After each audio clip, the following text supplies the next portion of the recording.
Hurmatli kuzatuvchilar va obunachilar, ko'p mashinalarimiz ketyapti. Mana hozir yangi kelgan mashinalarimiz bor. Mana 2020-yil avtomobil Gentramiz bor. Tanlari 110 million so'm, 25-26 millionga chiqib ketadi. Oylik to'lov juda kam chiqadi.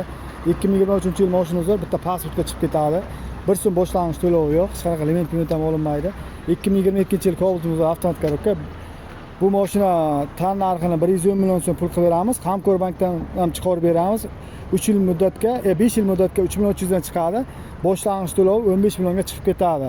Oylik to'lov 3300 ming so'mdan chiqadi. Qiziquvchilar bo'lsa, keyin 2022-yil mana avtomobil Spark'imiz bor. Bosh to'lov 10 million so'm. 6 oy to'langan, 4,5 yil qolgan. Buni ham faqat oformeniyaga chiqib ketadi. Bankdan krediti bor. Davom ettirishga bermay, faqat oformeniyaga 10 million so'm pul olib kelsalar, chiqarib minib ketasiz. Xohlasalar limit asosida ham chiqarsak bo'ladi. Boshlang'ich to'lovsiz polni nomingizga o'tkazib. Bundan keyingi mashinamiz 2020-yil Labo'miz bor.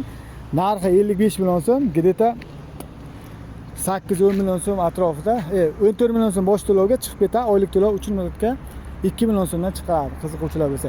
Bundan keyingi mashinamiz 2020-yil Cobalt'imiz bor, mexanik korobka, bir kapotda petnosi bor. Narxi 100 million so'm. Где-то 90 million so'm garov qo'yib plosa bo'ladi birlamchi qilib. Где-то bir 15-16 million bilan minib ketish imkoniyati bor. Tayyor mashina. Undan keyingi mashinamiz yangi keldi bu ham 2023-yil ishlab chiqarilgan Darkman Svetda mashinamiz. Mashinamiz yaxshi holatda turibdi. Metan gaz, 4 ta yumshoq balon, chiqolpolik, hamma narsa qilingan.